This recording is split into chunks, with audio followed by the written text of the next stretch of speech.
Good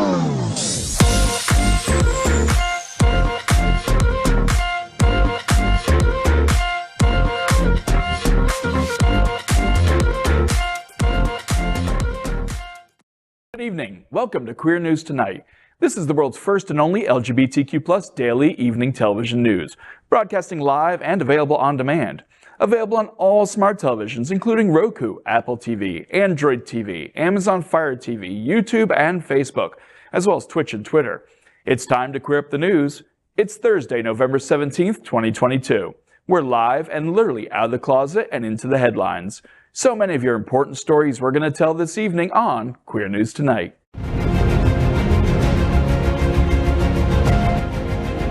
This is the world's first live daily LGBTQ evening news show, literally out of the closet and into the headlines on Queer News Tonight with Al Ferguson.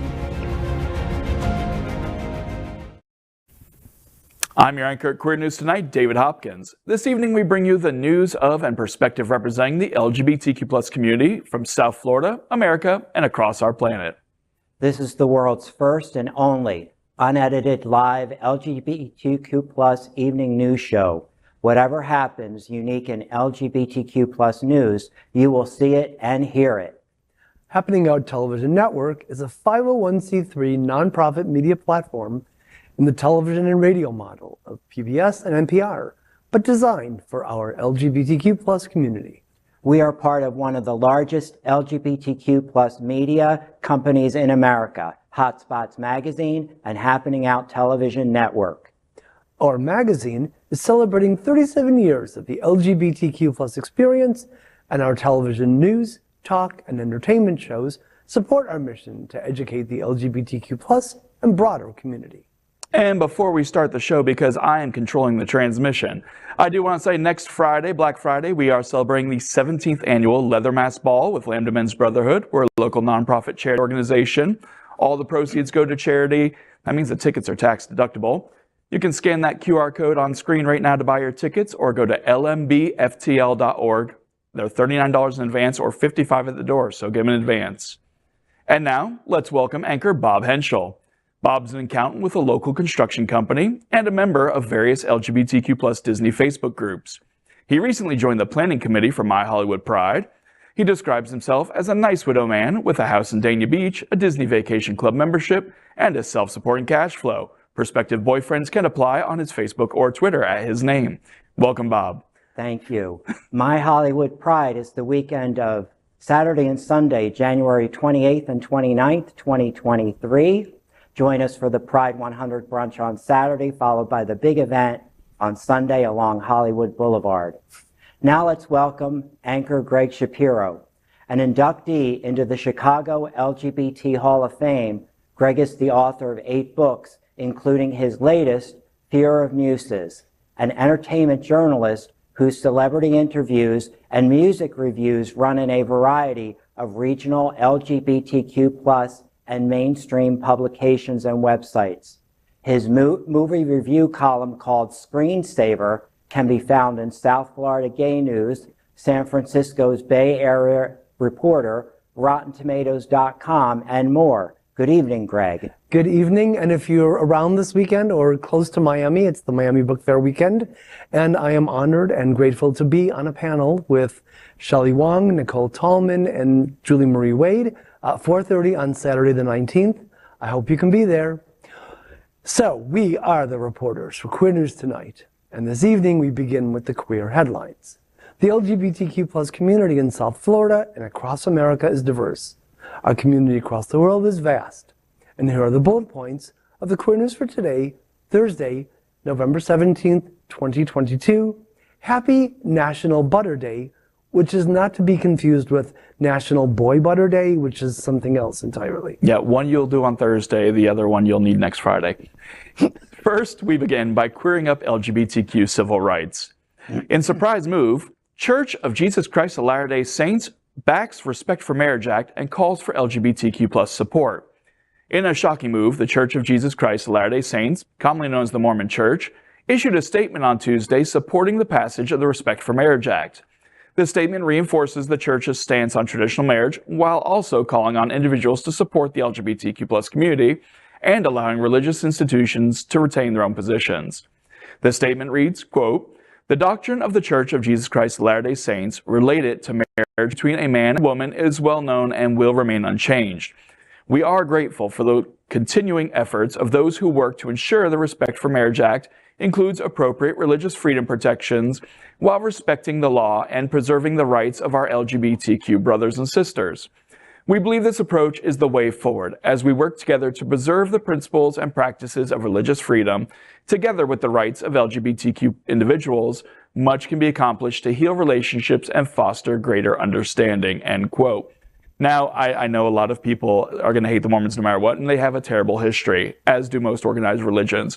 But I have to say, I haven't seen any other church actually step out, speak out. And this is basically them just calling for separation of church and state, which they have a terrible record for, but at least they're backing it now, and it's progress. Isn't this just Mormons being Mormons? I mean, they're not... I'm a little suspect because I remember learning something and I went back to make sure I was correct. The Mormon Church does have a history of polygamy. I'm sorry. Well, I am going to question motives. I mean, actually, so the polygamous Mormons were excommunicated from the church, and they became their own faction. Yes. I was Mormon for quite a while when I was living in Orlando and working at Disney. Me and my former partner who passed away because he was raised Mormon. The wards are very self-sufficient, the individual branches. And the Pleasant Hill ward, which, you know, serves the Disney area, was probably a quarter gay. They were extremely welcoming. When my ex became HIV positive and went on disability, they actually paid our rent for us and offered us food, knowing we were partners. So while the church's parent organization can be backwards, the local wards tend to, it's like, you know, Chick-fil-A franchise versus company. Right. That being said, this is still further than the Catholics or any of the other main religions have gone. But also being suspect is not wrong. No. It's 14 years after they poured a lot of money into backing the passage of Prop 8 in California, and then being taken to task for doing so, they're sort of protecting so-called, quote, religious freedom protections, unquote. But it's just a way for them to protect what's most important to them. And by that, I mean their coffers. They're very deep. They are very, again, they paid my rent for 6 months without asking a question. Like, they just wrote the check. They have money. Right. Okay. Next week, Queer Up Trans Rights. San Francisco launches guaranteed income for trans residents. The Guaranteed Income for Trans People, also known as GIFT, is a new program that will benefit 55 transgender people living in San Francisco for more than a year. Mayor London Breed has dedicated money from the general fund for the pilot program, spearheaded by Lion Martin Community Health Services and the Transgender District. Each person will get $1,200 per month to use as they please. One of the greatest issues facing many transgender Americans is financial insecurity. For those who may not be visibly passing, living their authentic lives can mean difficulty in finding employment. This lack of income, combined with the expenses of gender-affirming care, can lead to survival sex work, mental health issues, and more. San Francisco Mayor London Breed is looking to combat those issues with the GIFT program, or Guaranteed Income for Trans People. The program will provide low-income transgender residents of the city with an unconditional income of $1,200 per month. The city is accepting applications for the program now through December 15th. Mayor Breed said, quote, "Our guaranteed income programs allow us to help our residents when they need it most as part of our city's economic recovery and our commitment to creating a more just city for all. We know that our trans communities experience much higher rates of poverty and discrimination, so this program will target support to lift individuals in this community up." So I did a little math, because that's the accountant in me. $1,200 a month is $14,400 a year. I also looked up what the poverty line was for a single person, and I forgot to note my source because sometimes these things are important. but for 2022, the poverty line for a single person was $13,590. I know in San Francisco, it's going to be higher. Very expensive. So, but this is important because, I mean...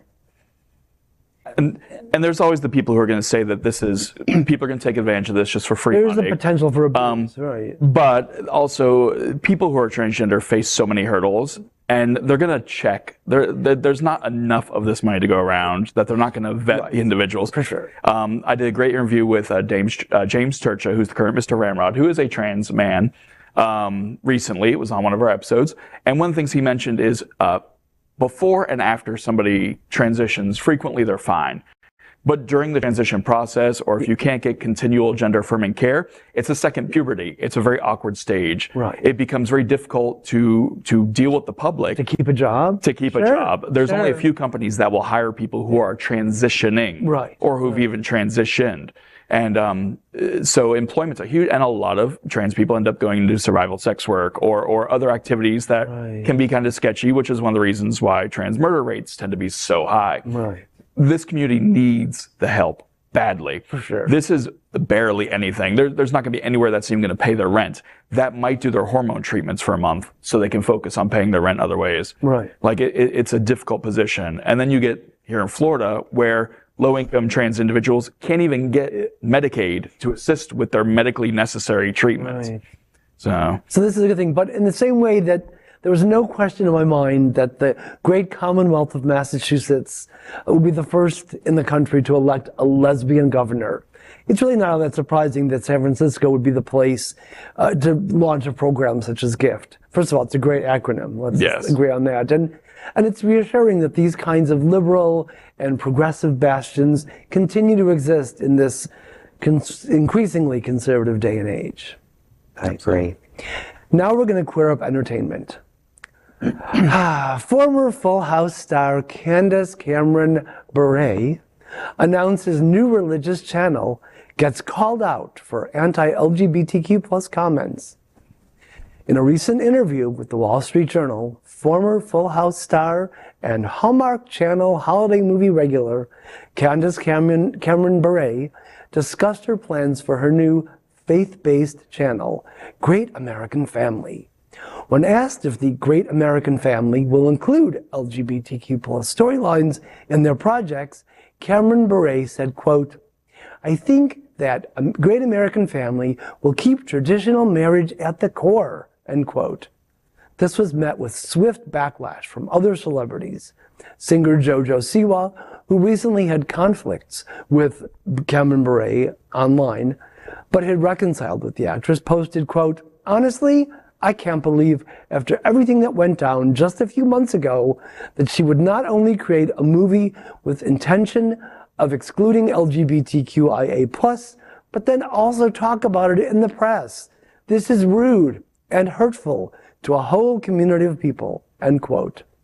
Actress Hillary Burton also slammed Cameron Bure and Great American Media chief executive Bill Abbott, saying, quote, "That guy and his network are disgusting.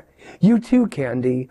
There's nothing untraditional about same-sex couples," end quote. So apparently Cameron Bure and that festering wound, Bill Abbott thought Jesus said, "Stay cruel and ignorant until I get back." Bravo, though, to Burton, especially for saying there's nothing untraditional about same-sex couples. Okay, my brain went in an entirely different direction. Okay. Okay, and I cannot take credit for this. Somebody else taught it to me. Okay. I went to Matthew 6:5. This is out of the New International Version. And while you can make a case that it's not related, I think it gives really, really clear instruction on this kind of thing. And it says, "And when you pray, do not be like the hypocrites, for they love to pray standing in the synagogues and on street corners to be seen by others. Truly I tell you, they have received their reward in full." It gets better. I read further. This is what it says at Matthew 6:7. This I really enjoyed. "And when you pray, do not keep on babbling like pagans I'm only quoting. I love pagans. Don't get me wrong. They're beautiful people. Yes. There are a lot of funny parties. Do not keep babbling on like pagans, for they think they will be heard because of their many words. Right. So this is from her precious Bible. That they don't ever read it. Well, no, they actually do read it. They read Leviticus. They skip over what I've heard called the Jesus-y parts and go right on to Revelation.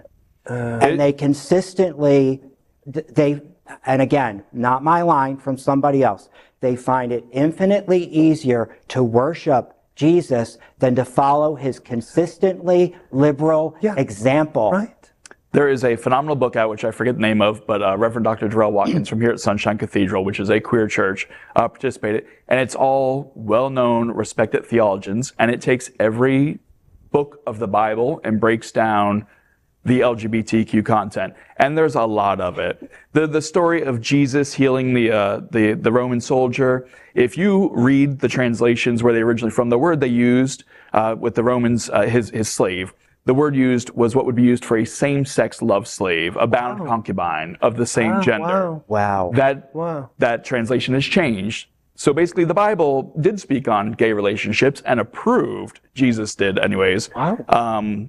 The original Leviticus quotes weren't about men with men. They were with men with children. Yes, it was right. pedophilia they were speaking out against, which the Catholic Church seems to have a problem with more than the gay community. And now for a word from the Miami Book Fair, the nation's largest annual book fair, and it's happening now.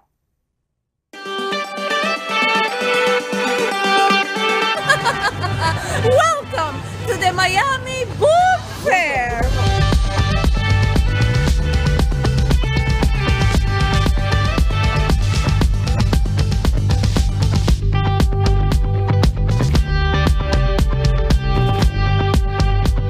Read what you don't know. Get smart with the Miami Book Fair, downtown and online, November 13th. 2 points. I love that anchor Gregg Shapiro is participating in that, and I also love that in that commercial, other Queer News Tonight anchor Dr. Julio Capo Jr. is on there interviewing Alan Cummings. So Total rock star. it all comes back to us. But next, we queer up gaming. Video game featuring iconic LGBTQ+ storyline gets HBO Max series. In 2013, video game developer Naughty Dog and Sony Computer Entertainment joined forces to create a zombie apocalypse game called The Last of Us. It features the story of a smuggler named Joel as he attempts to get a young girl named Ellie across the country as part of a job. The game was groundbreaking in storytelling and acting, and focused on the emotional struggles of survivors, including the struggle of young Ellie coming to terms with her being a lesbian. The game remains one of the top-rated games for the PlayStation on rating website Metacritic. Now, HBO has taken on the task of creating a series based on the award-winning game, and will be featuring more information at the Brazil Comic Con on December 1st through 4th. The teaser trailer for the series features haunting scenes of Joel and Ellie navigating the devastation that was once the United States, and gives us a glimpse of Ellie's best friend and love interest, Riley.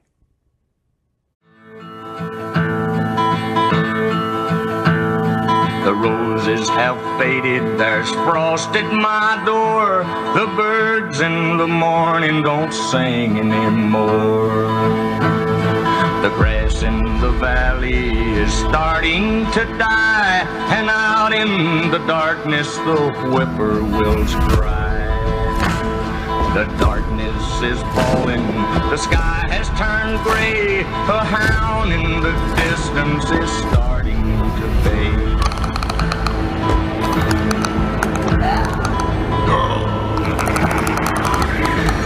Alone and forsaken by fate and by man. Oh Lord, if you hear me, please hold my hand. Alone and forsaken by fate and by man. Oh Lord, this is your chance. Hear me, please hold my hand. Our best shot. Hold my hand. You keep her alive. Hold my hand. Please hold my hand. And you set everything right.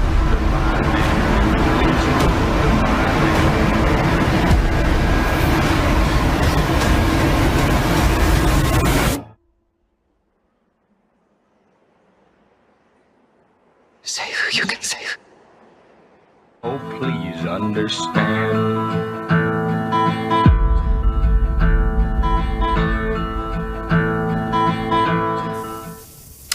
course, I had to add this story because I own this game. Previously on Queer News Tonight, we reported The Last of Us Part 2, which features Ellie as she's gotten older as the main character. This is a very different take on the zombie apocalypse, the way it tells the story. It's not about the scariness, although it's a scary game. It's about substitutionary families, basically. People have lost their families, and they find new families and new love and identities. And which is a queer thing, too. Absolutely it is. And it very much focuses on Ellie being a lesbian, dealing with survivor's guilt. And it becomes a very moving story. And I'm so excited about this show coming out because it looks so true to the game. As a matter of fact, the part I got stuck on the game is the part when it showed them and you see the thing through the glass clicking. They call those clickers because the cordyceps fungus that turns them into the zombies often takes away your eyes. So they make the clicking noise and almost works like echolocation, and so they hear you moving, and it's such a creepy part of the game. But it's I'm so excited about this. It's a feature, a young lesbian actress. She's 19, and she's going to be playing a teenager who's coming to terms with all this stuff in her life during an apocalypse. This is such a moving LGBT story, and I'm so excited for it. Well, as someone whose idea of gaming is playing Wordle every morning, as well as being a writer, I have to say I'm baffled by the increasing number of movies and, of course, streaming series based on video games. However, that said, I do take great pleasure in the character of Ellie, who is immune to the cordyceps brain infection, being both a young lesbian and the possible source for the cure. So, I just think lesbian representation is important. I don't know, for some reason I have in my sometimes faulty memory bank something about lesbians being an invisible minority. And maybe I'm mixing it up with black lesbians, which that's true too. But and especially, I mean, I dated a gay gamer once, so it's like, And for the audience who doesn't understand the importance of gaming, as a gamer myself, video games are the largest entertainment platform in the world. For example, 2021, movies made $21 billion in revenue. Music made $28.8 billion in revenue. Video games made $180 billion in revenue. Wow. And before pandemic, movies made $11.3 billion. Good example for games, Avatar, the highest grossing movie of all time, made $2.9 billion. Grand Theft Auto 5, which is only the second highest selling video game of all time, made over $6 billion. Video games are out there. They're the people my age. I'm 40. I grew up with video games. People my age and younger, this is the way they see themselves represented. These are the worlds they can escape to if they don't have the local support system. You've got these online worlds where you can interact with people. It's still social from other parts of the world. Video games are important. The Last of Us is an amazing video game. To see this representation being put into a movie, so maybe some people who aren't familiar with the games or that part of it still get to see the amazing story these developers created.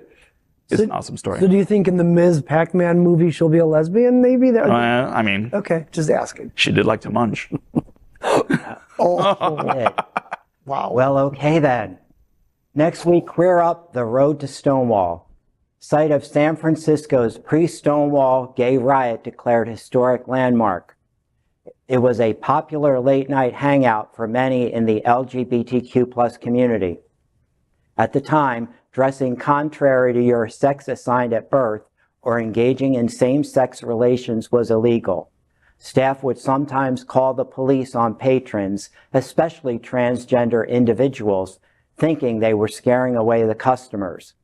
On one hot summer night, the patrons finally said enough, and when the police attempted to arrest a transgender woman, the community fought back.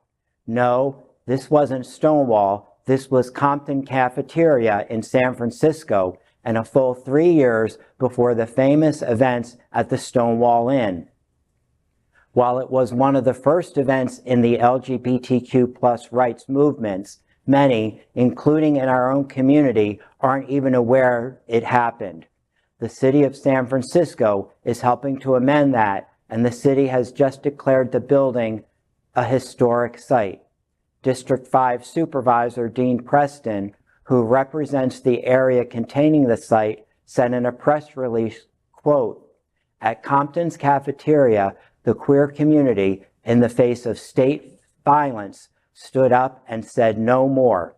That act of courage and bravery has reverberated over time and generations and has inspired countless marginalized people, especially in the queer community, to demand respect, equal treatment, and self-determination. I am proud that the city will recognize this historic site for generations to come," end quote. And I'm one of those people who did not know this. Yeah, from our work here at the Happening Out Television Network, we've done Road to Stonewall series, which was historic events. I think our gay history is very much in the shadows, and a lot of people have no clue. Right. So anytime I can feature a story about something like this. Well, and I think I learned about it when they brought Tales of the City back, because there were flashbacks to when Anna Madrigal was young, and there was a scene at Compton's cafeteria. And we were discussing before the show that frequently happens. When HBO came out with the series The Watchmen, I knew many people who that was the first time they heard about the Tulsa riots, the Black Wall Street riots. That's why we need to tell these stories. Cooper Donuts riots, other people don't know about that. The Upstairs Lounge massacre in New Orleans, which was the largest LGBTQ massacre until Pulse. Yeah. People don't know our history. And when you don't know your history, you can't learn. You can't see the challenges we faced and how to surmount them. I'm afraid of how much we lost because of, we lost a lot of people to AIDS. People have gotten old and, people have gotten old and died. I watch another queer news show that shall remain nameless, but at least every week they're talking about another gay icon who was there at the beginning of the movement dying off. And it's like, how much of this have we lost? We have to record the history. We have to get it out there. And the thing of it was, especially in the early days, I don't know how much of this could even get written down, because if they found it, it was like you were dead in the water. Right. That's literally what happened here at Compton's cafeteria. The media, very little was reported because they weren't allowed to report on gay issues, which is why they know it happened in August of 1966, but they don't know the exact night. Right. Because the riots went for a few days, but they don't know when it started exactly because the records weren't kept. Police reports. What was like the San Francisco Chronicle? There was no reports. None of those riot were wasn't covered. Yeah, there was very, very little coverage at all. It's amazing because you weren't allowed to discuss gay issues. Being gay was illegal. Well, I'm glad this is happening, but it's amazing that it took this long for this to happen. It's unbelievable. Well, now we're going to queer up entertainment. The gay actor who voiced animated Batman passes away. Getting all these, hundreds of meals ready. And this one guy, in the middle of the night, like 3 nights into this, he goes, "So my day job is I'm an architect." He says, "What's your day job?" I said, "Well, I do voices mostly." He went, "I knew it!" He said, "You're the guy who does Batman. You're that Kevin Conroy." So he goes into this dining hall. And this is, the first week after the attack, and there had been like just this somber sadness. And you hear him go, guys, you're not gonna believe who's been cooking your dinners. It's Batman. There's this long silence and you hear, "Bullshit," from the back of the place. And he said, then someone else says, "Make him prove it." So I thought, oh, this is good. So I'm in the back kitchen and I do from the back kitchen, "I am vengeance. I am the night. I am Batman." Actor Kevin Conroy, who was best known for his voice work portraying Batman, has passed away at 66 after a short battle with cancer. He first became famous playing Gotham's protector in Batman, the animated series from 1992 to 1996. He continued to play the character after that in 15 films, 15 animated series, and 24 video games. He was also one of the first openly LGBTQ+ individuals to portray a superhero. In DC Pride 2022, Conroy wrote an autobiographical comic called Finding Batman, discussing his struggles of finding work as an openly gay actor, as well as losing friends during the AIDS crisis before getting the role as Batman. DC Comics issued a statement that read, quote, "DC is deeply saddened at the passing of the legendary actor and the voice of Batman for legions of fans, Kevin Conroy. His iconic voice made Batman real, not only through his work in Batman the Animated Series, but a host of animated features, video games, and more. End quote. As a tribute to his impact on the community, DC has made their annual Pride anthology free to read for all fans. I think his default position, that's who he is. Where is he? Talk! Or I'll crush every bone in your body. Look after him, Jim. Look after them all. You've been a good friend. The best I could ask for. You were there at the beginning. And now, you get to see how it is. Well, as someone whose idea of comics is limited to Nancy and Sluggo, I have to admit I've never watched any of the animated Batman series. However, my husband Rick, who is an avid follower of the various Batman productions, told me that he always found Conroy's voice to be exactly right for the character of Batman. Oh yeah, he sounded better as Batman than any of the people who played it live action, in my opinion. Wow. He did an amazing job. And he was Batman for 30 years. Like, that was the longest. I had no idea he was gay till I saw it on Twitter. And, you know, it kind of begs the question, you know, does LGBTQ plus equal career ending? You know, because here I am finding about it. And I remember watching, you know, yes, I still watch the cartoons. They're nice with Saturday morning with coffee. But in any event, you know, I remember watching this and it's like, I had no clue. Well, and he started playing Batman right when the AIDS crisis was still, like, 92. AIDS was 92, yeah. AIDS was officially recognized in 1987. Mm-hmm. So he was still in the, and as an openly gay person, nobody would hire you back then. So that Warner Brothers and DC hired him back then as an openly gay actor speaks volumes for them. For sure. And he really was an icon. He broke through the lavender ceiling and he became the superhero for America. Batman is one of the ultimate superheroes, him and Superman. And to know he was voiced by a gay man is just astounding. Yeah. Next, we are proud of our special partnership with Sunshine Cathedral, the world's largest queer church here in Fort Lauderdale. Supporting that partnership, we are broadcasting from our permanent set here at Sunshine Cathedral at the Happening Out television studios.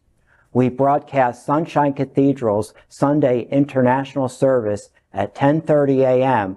to Eastern Time with more than 30,000 watching every week.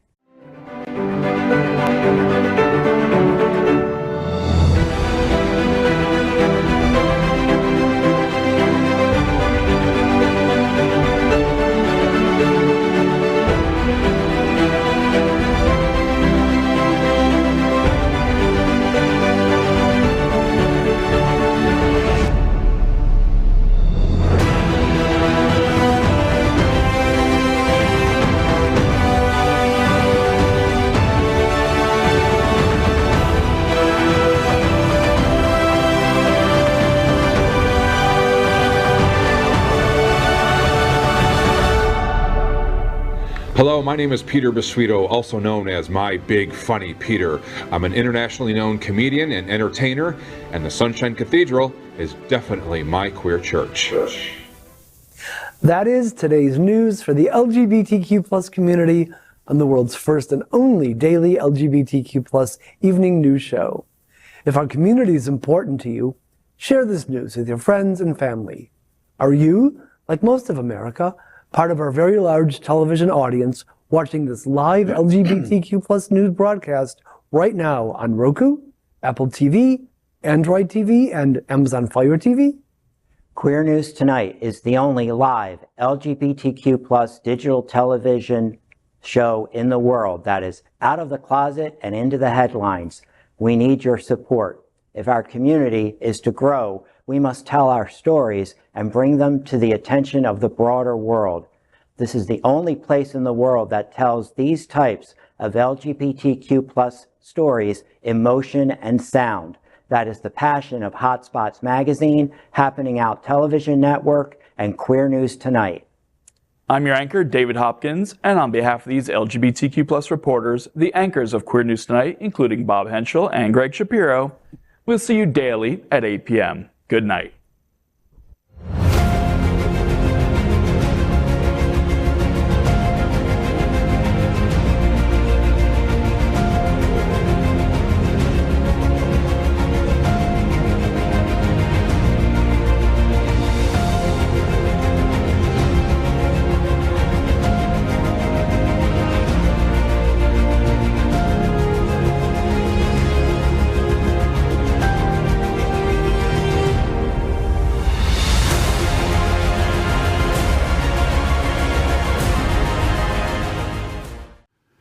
LGBTQ+ news is vital for our community and for the broader world as a whole.